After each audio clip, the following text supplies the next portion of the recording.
Chapter 32. Now, in the course of 3 hours this morning, Annie had hit a man and made the very questionable decision to engage in oral sex with him. And she was now stuck in his passenger seat trying to pretend neither of those things had happened. To his credit, he seemed to be doing the same. She wouldn't have done those things with anyone other than Mac, the man who seemed to be determined to make her act completely out of character. Why could she not keep her damn emotions in check around him? She'd spent the last 2 days wanting to murder him or mount him, and today had not provided any more clarity on which option she should choose. Sure, he'd apologized, but what the hell good did that do her now? She'd spent 10 years hating the man. Could she really change her feelings for him just like that? Maybe she should let it go. Maybe no one should be held responsible for things they did before their brain was fully formed. But every time she looked at him, she remembered how much it had hurt to sit alone in that diner. How was she supposed to forget about that feeling? The feeling of being abandoned by someone you considered a friend.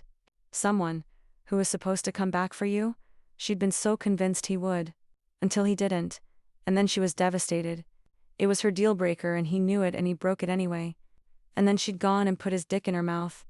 When had that ever helped anyone find clarity about their feelings? She was pretty sure never. Not that she hadn't enjoyed herself, because she definitely had. Mac had looked so delicious, so tortured lying on her bed, his cock straining against the front of his jeans. He'd looked like he was about to burst, all just from being in the same room as her while she was getting dressed. He hadn't even seen anything. She was sure of it. Just being near her had done that to him. She'd have to be dead inside to not find that incredibly hot. And besides, she couldn't have him driving her around all day with that erection between them. They'd never get anything accomplished. So really the blowjob had been for practical purposes, or that was what she chose to tell herself. The day was bright and sunny and nearly blinding with the snow covering everything. Annie squinted out the window at the white fields and coated trees. She spotted a few cows, a farmhouse in the distance. It would be easier to the scenery if she wasn't so confused about everything that had happened in the last 24 hours. 5 more exits to go, she said, breaking the silence they'd been driving in since they got in the car. Matt grunted. You'd think he'd be in a better mood after the whole getting off thing. But he'd been pouty during their stop at the bakery and for the first half of the drive. He was probably regretting the offer to chauffeur her around. In another first, she actually felt kind of bad about it. I bet you wish you'd let me drive myself today, she said, glancing at him from the corner of her eye. He kept his eyes on the road, but she could see the slight shake of his head. I don't wish that at all. You could have fooled me. He blew out a long sigh like she was exhausting him. At some point we're going to have to talk about it, Annie. All of it. Not today. You can't keep doing that.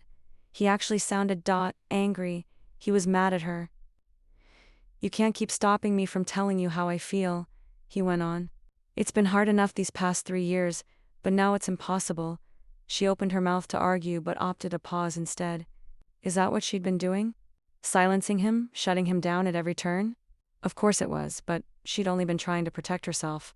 Ever since Matt came back to town, she'd either avoided him or picked fights with him. Even before he moved back, she'd refused to see him any time he'd been back home to visit his family. She kept busy. She told herself she didn't need to see him, didn't want to talk to him. It was all ancient history. Anything to keep her actual feelings at bay. And now here he was, forcing her to face them. Except now, for the first time, she saw that maybe she hadn't been fair to Mac. Maybe, by trying to protect herself, she'd been hurting him. And while that may have been the goal originally, she suddenly didn't want it to be. She didn't want to hurt Mac anymore. One more day, she said. One more day? He sounded ready to shut that idea down. She had never seen Mac at the end of his rope before, but apparently they'd finally gotten there. Yeah, one more day. Just today. The wedding day. Let's get through today and then I promise we'll talk about everything. She waited, holding her breath. She still didn't even know what she would say when they did talk, but she knew she owed it to him. She owed him at least the courtesy of telling him nothing was going to happen between them. If that was the case, instead of ambushing him with surprise blowjobs and telling him to shut up about it. It was possible that she'd been sending some mixed signals. Okay, to give you one more day.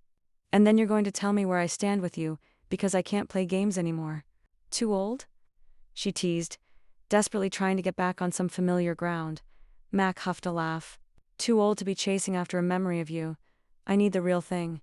I need to know if we have any chance of working or if it's finally time for me to let you go. Annie's breath caught. But I'll give you till tomorrow, he added, saving her from having to speak. She still didn't know what she would say, but she knew she didn't want Mac to let her go, and she knew it was about time she let him say his piece.